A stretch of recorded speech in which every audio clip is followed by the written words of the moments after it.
have to be willing to show virtue to one another.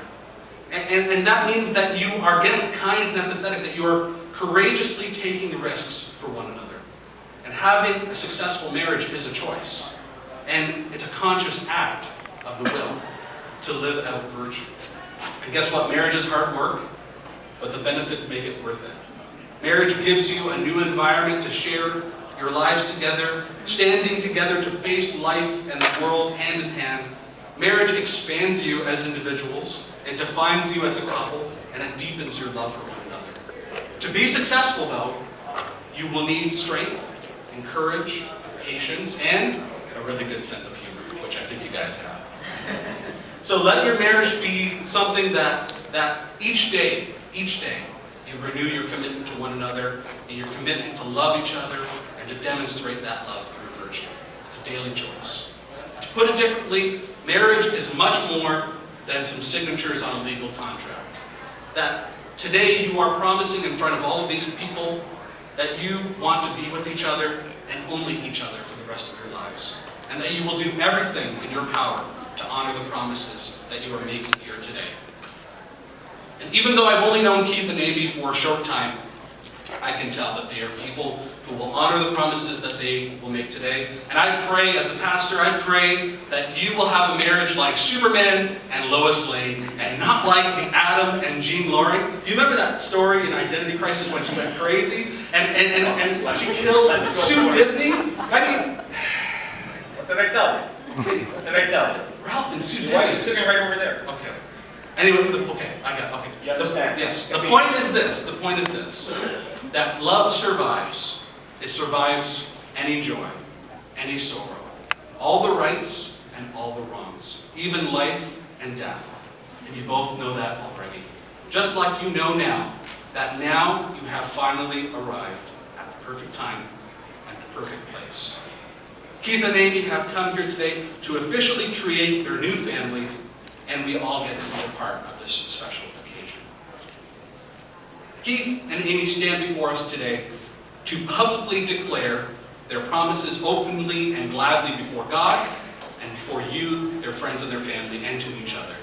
So Keith, do you take Amy to be your wedded wife, to live together in marriage? Do you promise to love her, comfort her, honor and keep her for better or for worse, for richer or poorer, in sickness and in health, and forsaking all others, be faithful only to her, for as long as you both shall live? I do. And Amy, do you take Keith to be your wedded husband, to live together in marriage? Do you promise to love him, comfort him, honor and keep him for better or worse, for richer or poorer, in sickness and in health, and forsaking all others, be faithful only to him, so long as you both shall live? I do. Now, the formal exchange of wedding vows is the most ancient part of wedding ceremony. And Keith and Amy had written their own vows, right? They've written their own vows. And they are going to promise them to each other at this time. Remember, these are sacred promises, and sacred promises are meant to be kept forever. Awesome.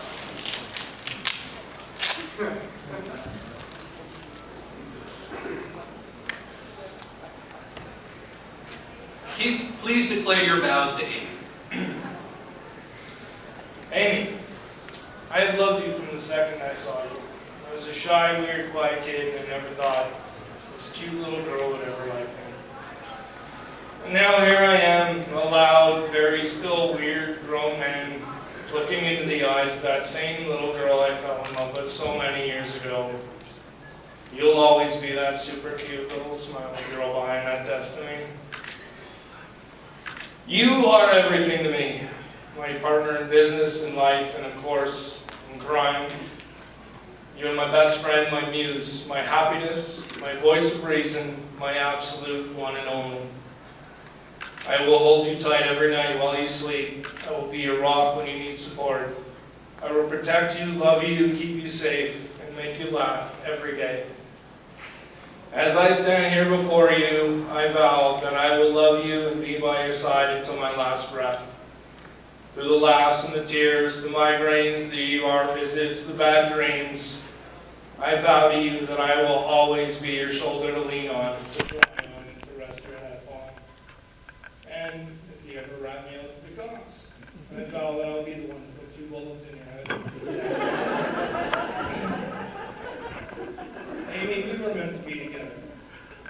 The lonely years, our past, led us finally back to a place where we always belong.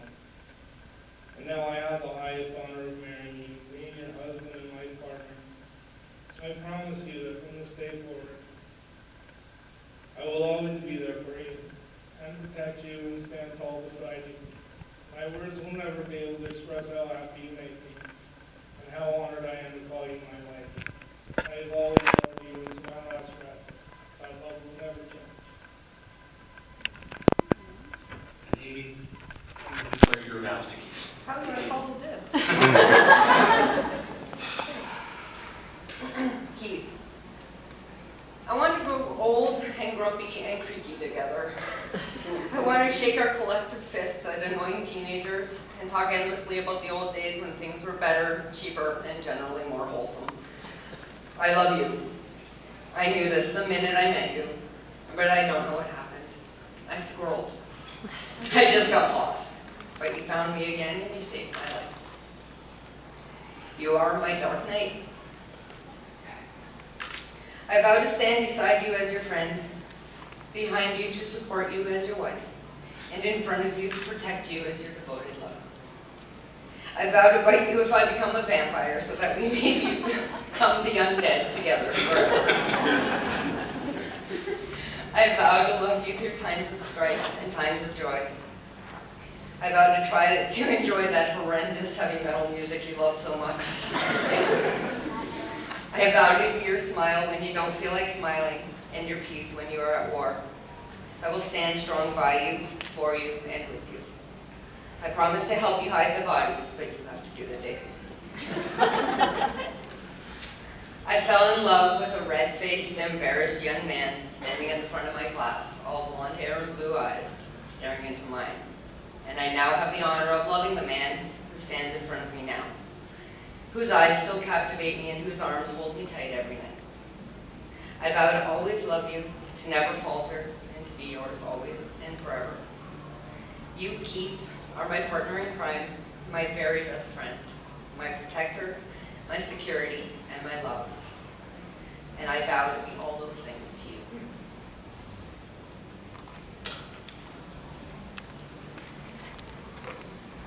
Amy, as you face Keith, hold his hands in front of you, palms up, so that you may see the gift that they are to you. These are the hands of your best friend, strong and full of love. Love that he promises to give you.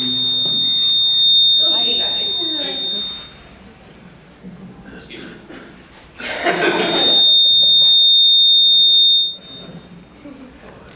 Okay? Okay? Check 1, 2. Okay. This is a tender moment, okay? That's supposed to be. These are the hands of your best friend, strong and full of love, love that he promises to give you all the days of his life, as he so eloquently put.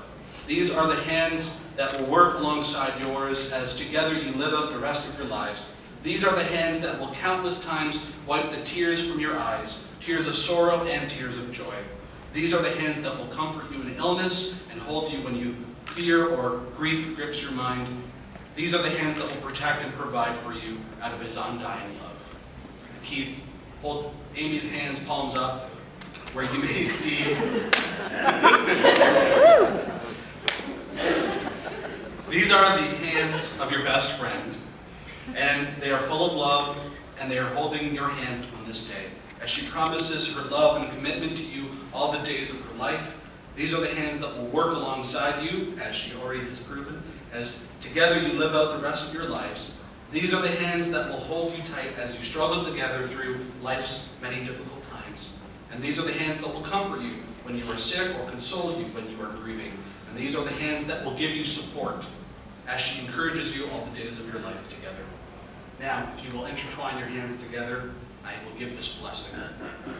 May these hands always be held by one another and never given to anyone else. May they be given strength to hold on during the storms of stress and the dark of disillusionment.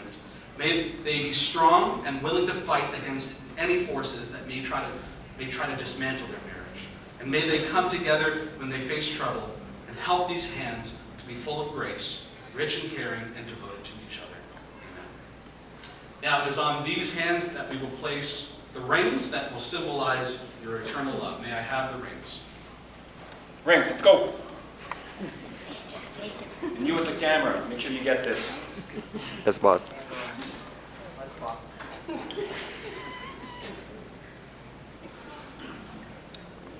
You know, if I may, a Green Lantern's power comes from their will, and that power is manifested through the Green Lantern ring. Am I right?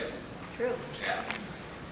Well, you might not be able to do that with a wedding ring to make these amazing energy constructs, but the wedding rings do symbolize the fact that you are now bound together in marriage. And in order to have a successful marriage, you will have to exercise your will. And like a Green Lantern, you will have to be fearless. And you must courageously work towards having a successful marriage. So, what I want you to do, every time you look at these rings, remember that they symbolize your commitment in marriage. They remind you of who you are, where you've been, and best of all, where you're going together. And as you wear them through time, they will reflect not only who you are as individuals, but also who you are as a couple. Keith, as you place this ring on Amy's finger, please repeat after me. You are the love of my life and my very best friend. You are the love of my life, and my very, very best friend.